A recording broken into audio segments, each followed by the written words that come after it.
we are going to talk about the 26/11 terror attacks.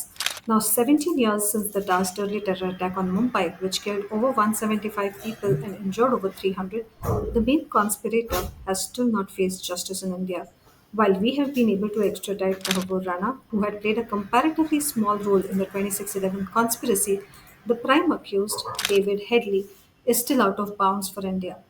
Today, we have a former IPS officer, a former ADG of NIA, who had played a significant role in the investigation and legal proceedings related to David Headley, particularly in ensuring Headley's testimony in Indian courts and thereafter eventually helping us get the Rana and help us understand the roles of other co conspirators.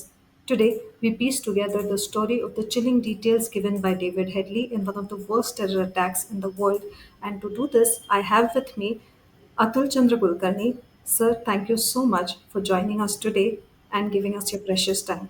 Yes, sir. So, if we start with the whole story, the fact that David Headley continues to be out of bounds for India, but the fact that we were also able to get his statement recorded in the Indian courts.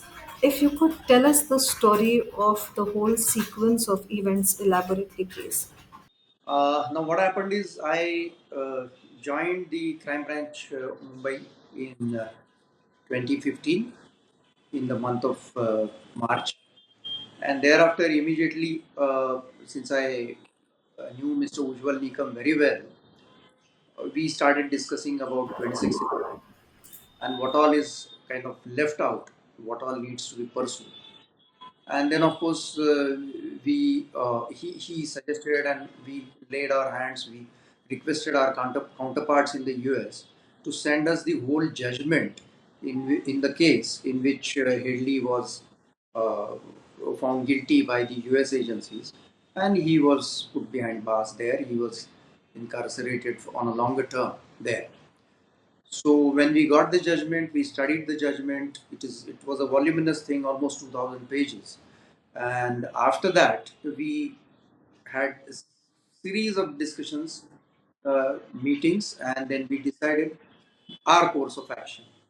So the first thing was to, of course, I was keeping the commissioner informed, who would in turn keep the political masters and the other senior functionaries informed. So the course of action was so decided that uh, we will sh- start communicating with the US agencies with through the diplomatic channel. So then we made a number of visits to our capital, national capital. There we met the senior formations, including in the security setup, and a letter was first of all drafted and shot from our side uh, to our own ambassador in the US. So with that it commenced, and then the letter that was sent was taken further, acted upon. Of course, we tied up a number of video conferences followed with both the our officers in the embassy in Washington DC, as well as in Delhi sometimes, and in the US, on the US side. And thereafter we planned our one visit to the US.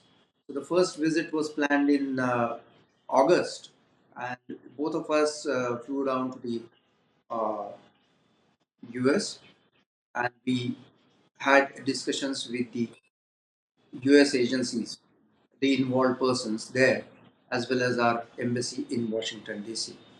This meeting, then of course certain pointers came up, and the pointers we had to work at our end.